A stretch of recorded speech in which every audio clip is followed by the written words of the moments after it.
तहे दिल से बच्चों आपका स्वागत है आपके अपने channel physics with Ankur sir में 2021 से 2025 के जेई के सेलेक्टेड पीवाईक्यू की सीरीज में आपका फिर से स्वागत करता हूं। और अब हम ऑल्टरनेटिंग करंट चैप्टर के कुछ 18-20 2021 से 2025 में आए हुए सवालों को डिस्कस करेंगे। इसमें हर एक सवाल में एक डिफरेंट वैरायटी होगी, रिपीटेड टाइप की चीज़ें आपको नहीं दिखेंगी, इसलिए ये सवाल लिमिटेड होते हैं। आप एक चैप्टर के 100 सवाल अब समय नहीं लगा सकते हैं, तो मैं चाहता हूँ 18 से 20 सवाल के अंदर भी आपको एक पिंच मिल जाए, एक टेस्ट मिल जाए जेई के प्रीवियस ईयर क्वेश्चन का। आइए स्टार्ट करते हैं। तो ऑल्टरनेटिंग करंट हमारे चैप्टर का नाम है। हमारा इसमें टॉपिक आ जाता है पहला एसी जनरेटर ट्रांसफॉर्मर। इसमें यूजुअली ट्रांसफॉर्मर पे ही सवाल देखा गया है पिछले 5 सालों में। सवाल देखिए क्या है पहला, primary coil of a transformer is connected to 220 volt. ठीक है, primary and secondary turns of the transformer are 100 and 10 respectively. तो प्राइमरी के टर्न्स 100 हैं और सेकेंडरी कॉइल के टर्न्स आपके 10 हैं। Okay, secondary coil of the transformer is connected to 2 series resistances shown in figure. आपको आउटपुट बताना है। बड़ा आसान क्वेश्चन है बच्चों। जो टर्न्स का रेशियो होता है वही वोल्टेज का रेशियो, तो कतई कलम लगाने की जरूरत नहीं पड़ेगी आपको। जो टर्न्स का रेशियो होता है वही वोल्टेज का रेशियो है।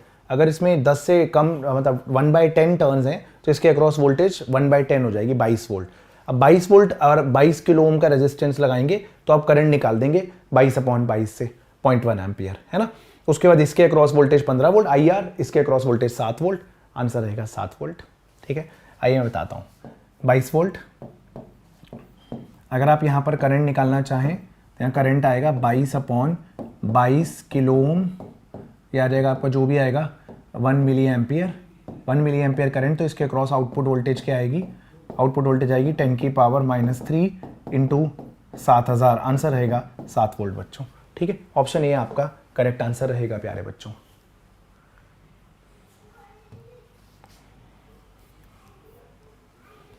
अगला सवाल क्या है देखिए बच्चों। अगला सवाल है for the given circuit comment on the type of transformer used. ठीक है, तो यहां पर आपको पावर दे रखी है लोड की और करंट दे रखा है, तो क्या इसके अक्रॉस वोल्टेज निकल सकती है लोड के अक्रॉस? हाँ, तो पावर तो सिर्फ वोल्टेज इंटू करंट होता है। तो पावर है 60, वोल्टेज करंट है आपकी 0.11 को मैं 0.1 ही ले लेता हूँ अप्रॉक्सीमेटली।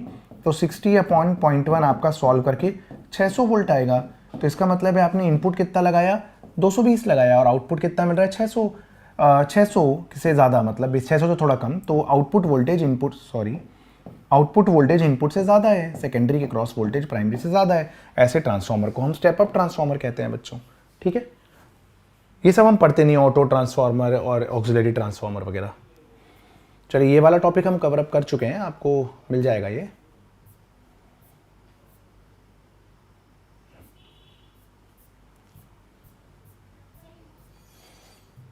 तो आइए एक और क्वेश्चन देख लेते हैं। हमारा अगला क्वेश्चन क्या हो जाता है, as per the given graph choose the correct representation of curve A and curve B. अच्छा ठीक है, तो XC रिएक्टेंस ऑफ कैपेसिटर है, XL इंडक्टर का रिएक्टेंस है, R इम्पीडेंस ऑफ रेजिस्टेंस है, Z इम्पीडेंस ही है। तो ग्राफ आपको पहचानना है। तो अगर आप Z वर्सेस ओमेगा बनाते हैं ना, Z वर्सेस फ्रीक्वेंसी, तो यहाँ पर आप याद रखिएगा, मैं आपके लिए सारे ग्राफ बना देता हूँ। अगर आप रजिस्टर ओनली के लिए बनाएंगे Z वर्सेस फ्रीक्वेंसी तो रेजिस्टेंस चेंज नहीं होता।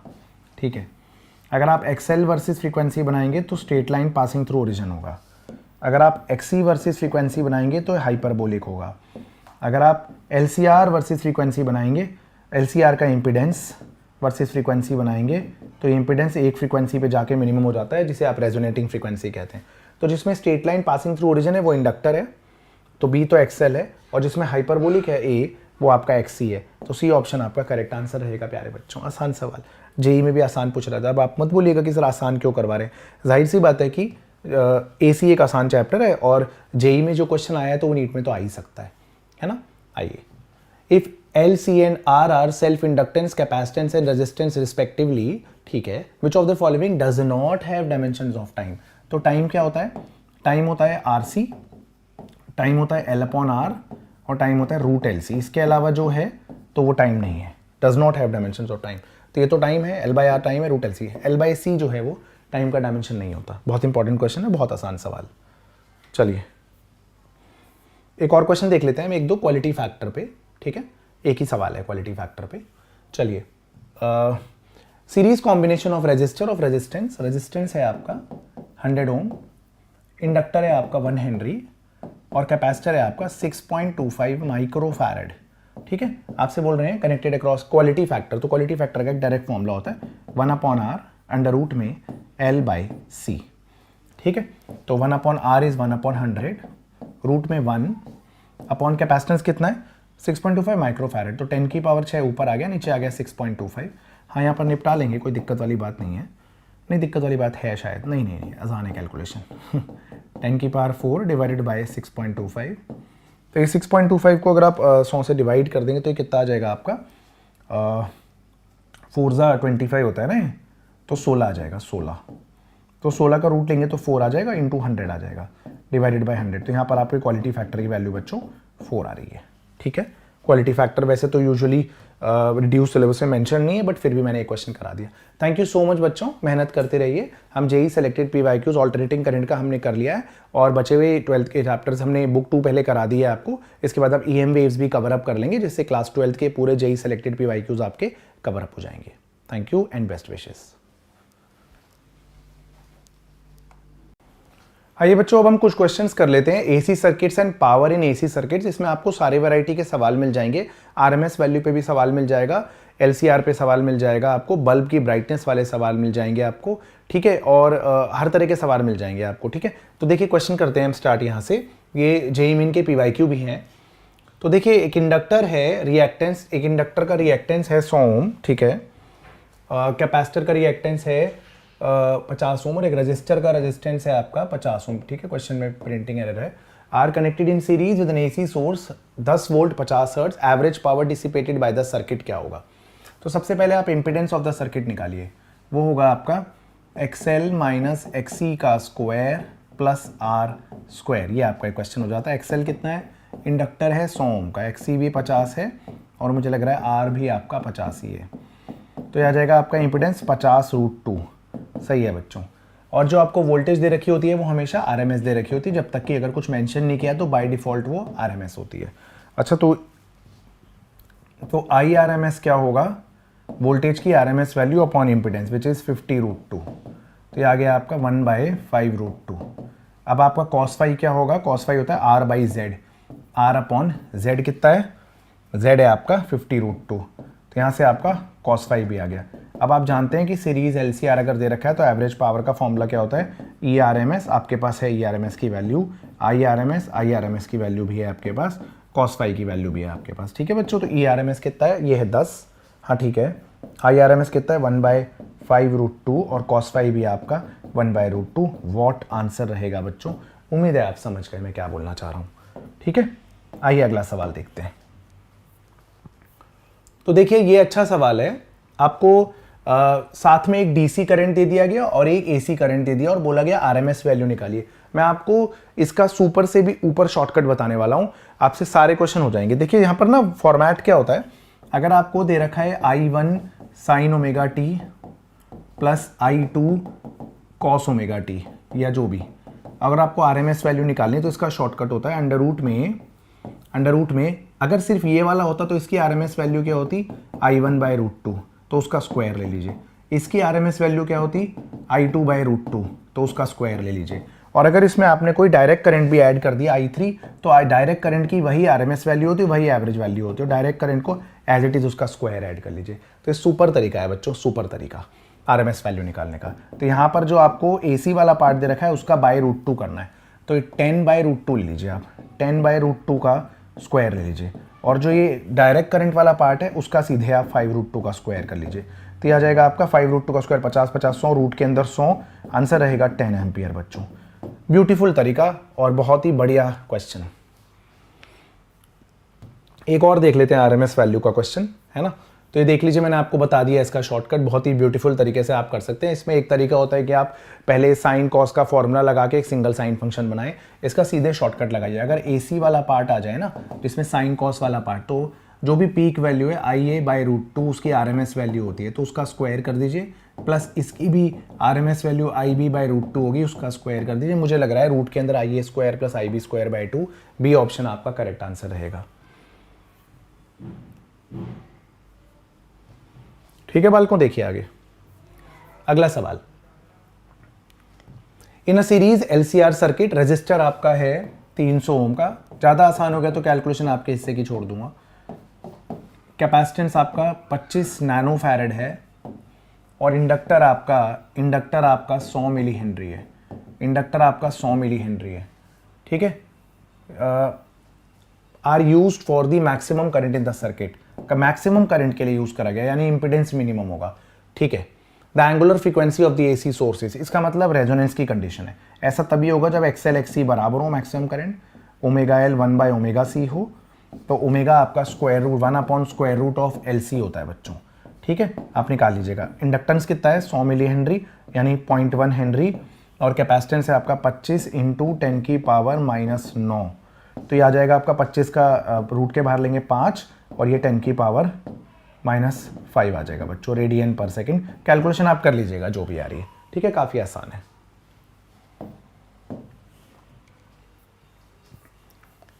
क्वेश्चन है अगला बच्चों, a bulb a capacitor are connected in series across an AC supply, ठीक है। आपने एक बल्ब को हम रजिस्टर मान रहे हैं और एक कैपेसिटर को आपने सीरीज में कनेक्ट कर दिया AC सप्लाई के क्रॉस, ठीक है। अब क्या करना है आपको, आपने अगर डाइलेक्ट्रिक स्लैब डाली तो बल्ब की ब्राइटनेस पे क्या फर्क पड़ेगा। तो इंपिडेंस ऑफ द सर्किट क्या होता है, अंडर रूट में RC सर्किट के लिए XC का स्क्वायर प्लस R का स्क्वायर होता है। अच्छा, अगर हम कैपेसिटर के अंदर डाइलेक्ट्रिक स्लैब डाल देते हैं तो क्या होता है, कैपेसिटर के अंदर डाइलेक्ट्रिक स्लैब डालने पे कैपेसिटेंस बढ़ जाता है।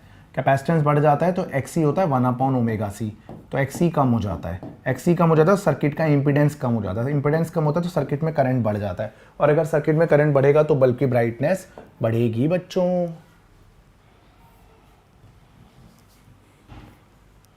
आइए और देखते हैं क्वेश्चन क्या है हमारा। लिस्ट को मैच करना है, ठीक है। प्योरली रेजिस्टिव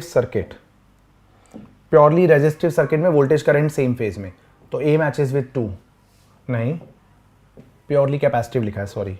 तो प्योरली कैपेसिटिव में करंट लीड कर रहा है वोल्टेज से, तो ये purely capacitive A matches with 1, ठीक है।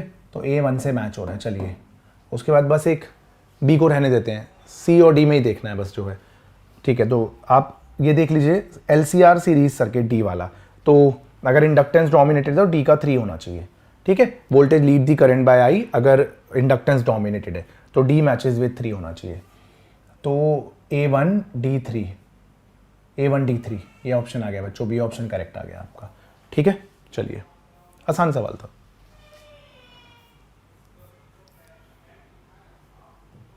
अगला सवाल देखिए, in series LCR circuit the capacitance change from C से 4C, तो रेजोनेंस फ्रीक्वेंसी को सेम रखने के लिए ओमेगा आपका 1/√LC होता है, ठीक है। तो ओमेगा डैश आपका, आपने कैपेसिटेंस को 4 टाइम्स कर दिया तो इंडक्टेंस कितना चाहिए, ठीक है। तो ओमेगा और ओमेगा डैश को आप इक्वेट कर दीजिए, 1/√LC 1/L dash into 4C, squaring करिए तो LC is equal to L dash into 4C। तो यहाँ से आपका नया इंडक्टेंस L/4 हो जाना चाहिए। तो रिड्यूस्ड बाय 1/4 नहीं, रिड्यूस्ड बाय तो नहीं होना चाहिए, रिड्यूस्ड टू L/4 हो जाना चाहिए ना, L/4 कर दिया उसे, ठीक है। या रिड्यूस की गई वाला है option, sorry reduce by 3/4L, क्योंकि नई वैल्यू 1/4L हो जानी चाहिए, तो रिड्यूस बाय 3L/4 है ना, ठीक है। आइए बच्चों देखते हैं अगला सवाल। एक AC सर्किट है, उसमें आपको वोल्टेज गिवन है 100, यानी पीक वैल्यू ऑफ वोल्टेज है आपकी 100, पीक वैल्यू ऑफ करंट भी 100 है। वाह, अच्छा प्रिंटिंग एरर लग रहा है वैसे तो मुझे, अच्छा मिली एम्पियर है, 100 मिली एम्पियर मतलब 0.1 एम्पियर, 0.1 एम्पियर। कॉस फाई कितना है, वोल्टेज लीड कर रहा है करंट से, तो कॉस फाई है आपका cos π/3 जो कि आपका है 1/2। तब आपको एवरेज पावर निकालनी है, तो एवरेज पावर क्या होगी आपकी E/RMS I/RMS multiplied by cos phi, तो 100/√2 0.1/√2 cos फाई 1/2, तो ये आ गया 10/4, तो ये 2.5 वॉट आ रहा है मेरे हिसाब से, तो है ना बच्चों, एक बार चेक कर लीजिएगा, 2.5/4 2.5 वॉट आ रहा है। सी ऑप्शन करेक्ट आंसर रहेगा।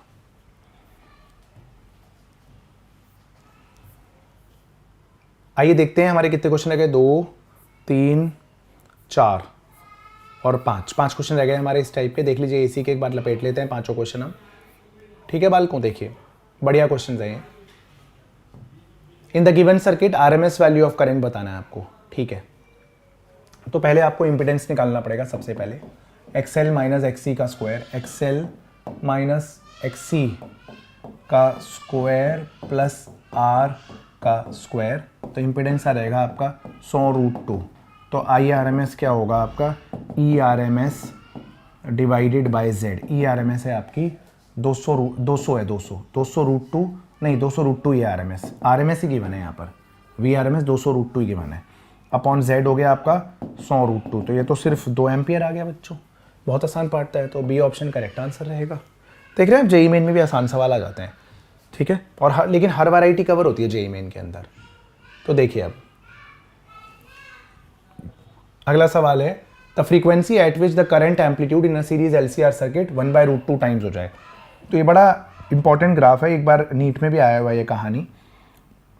तो देखिए जो करंट की मैक्सिमम वैल्यू आई नॉट है, करंट की मैक्सिमम वैल्यू आई नॉट है, और कब है, जब रेजोनेटिंग फ्रीक्वेंसी ओमेगा आर है, ठीक है बच्चों। अब करंट की मैक्सिमम वैल्यू को हमने आई नॉट बाई √2 ले लिया, जब मान लीजिए पहली फ्रीक्वेंसी ओमेगा 1 है और दूसरी फ्रीक्वेंसी आपकी ओमेगा 2 है, ठीक है। यही गिवन है, हाँ गिवन है। इसको आप डेल्टा ओमेगा कहते हैं, इसको भी आप डेल्टा ओमेगा कहते हैं। तो क्वालिटी फैक्टर का फॉर्मूला क्या होता है, क्वालिटी फैक्टर का फॉर्मूला होता है, वैसे भी चलिए जो ये 2 डेल्टा ओमेगा है ना आपका, 2 डेल्टा ओमेगा, देखिए मैं बताता हूँ, क्वालिटी फैक्टर आपका होता है omega R by 2 delta omega, ठीक है बच्चों, सही बात है। और ये ना क्वालिटी फैक्टर का एक और फॉर्मूला भी होता है, omega L by R, omega L by R, है ना। तो यहाँ से हम काटा पीटी करें अगर, तो ये कट गया, तो 2 डेल्टा ओमेगा हमारा आर बाय एल हो जाता है, ठीक है। तो दोनों का जो डिफरेंस है वो बेसिकली आर बाय एल होगा। ओमेगा 2 और ओमेगा 1 का डिफरेंस 2 डेल्टा ओमेगा होगा और वो आर बाय एल होगा। तो 2 डेल्टा ओमेगा क्या है, 232 में से 212 माइनस किया तो 20 आ गया, इज इक्वल टू रेजिस्टेंस 5 है, आपको इंडक्टेंस ही निकालना है ना बच्चों। तो यहाँ से इंडक्टेंस आपका 1/4 हेनरी आ रहा है मेरे हिसाब से, तो ठीक है बच्चों, राइट। बहुत ही इंपॉर्टेंट क्वेश्चन है, नीट में भी आया है, बहुत ही पॉपुलर क्वेश्चन है। ओमेगा 2 और ओमेगा 1 का डिफरेंस जो है वो आर बाय एल होता है।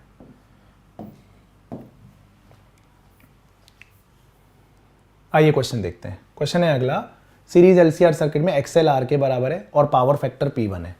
अच्छा एलआर सर्किट है, तो पावर फैक्टर होता क्या है, आर बाय जेड। जेड क्या होगा, अंडर रूट में एक्सएल का square plus R square, XC नहीं है, तो पावर फैक्टर तो यहाँ से 1/√2 हो गया। When capacitor with capacitance C such that XL XC बराबर है, तो पावर फैक्टर क्या हो जाएगा, एक्सएल एक्सी बराबर है, तो पावर फैक्टर तो फिक्स है कि 1 हो जाएगा। तो P1 और P2 का रेशियो क्या हो जाएगा आपका, 1/√2 ही रहेगा, ठीक है। तो ऑप्शन नंबर बी आपका करेक्ट आंसर रहेगा बच्चों।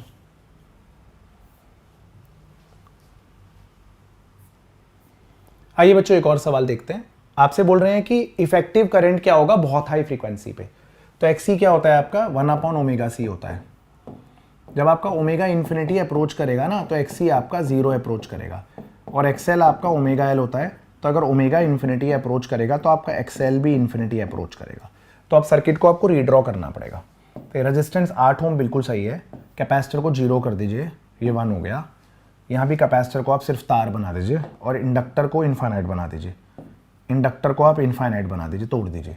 फिर कैपेसिटर को 0 बना दीजिए, ये 4 ओम, कैपेसिटर को 0 बना दीजिए, ये 4 ओम, ठीक है। कैपेसिटर को 0 बना दीजिए, इंडक्टर को तोड़ दीजिए, इंडक्टर के सर्किट को तोड़ दीजिए, कैपेसिटर को 0 बना दीजिए, ये 2 ओम, ठीक है बच्चों। अब आपको इसका क्या निकालना है, देखिए रेजिस्टेंसेज आपने रहने दिए, रेजिस्टेंसेज आपने सारे रहने दिए, 8 ओम 2 ओम।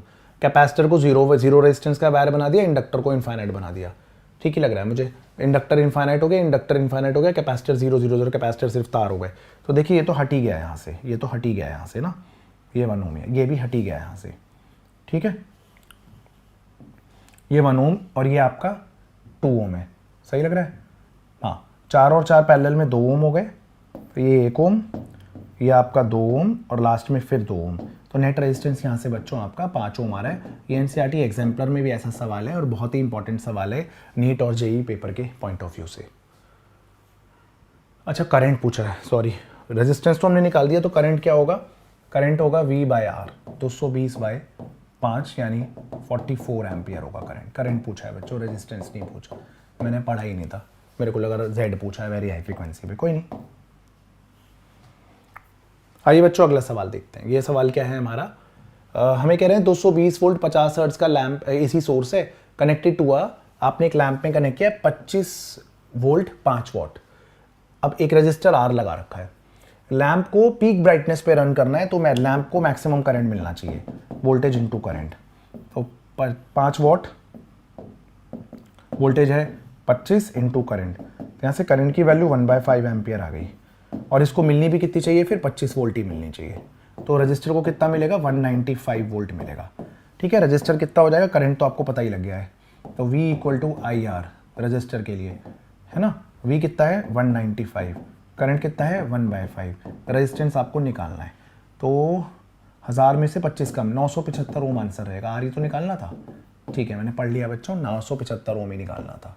क्वेश्चन ये था कि आपको लैंप को पीक ब्राइटनेस पे अगर रन करना है तो इससे मैक्सिमम करंट फ्लो करेगा और उसको अपनी जो वोल्टेज मिल रही है वही मिलनी चाहिए। बची वोल्टेज रजिस्टर को मिलेगी, तो बस फिर V = IR रजिस्टर के लगा दिया बच्चों मैंने। आई होप आपको समझ आया होगा।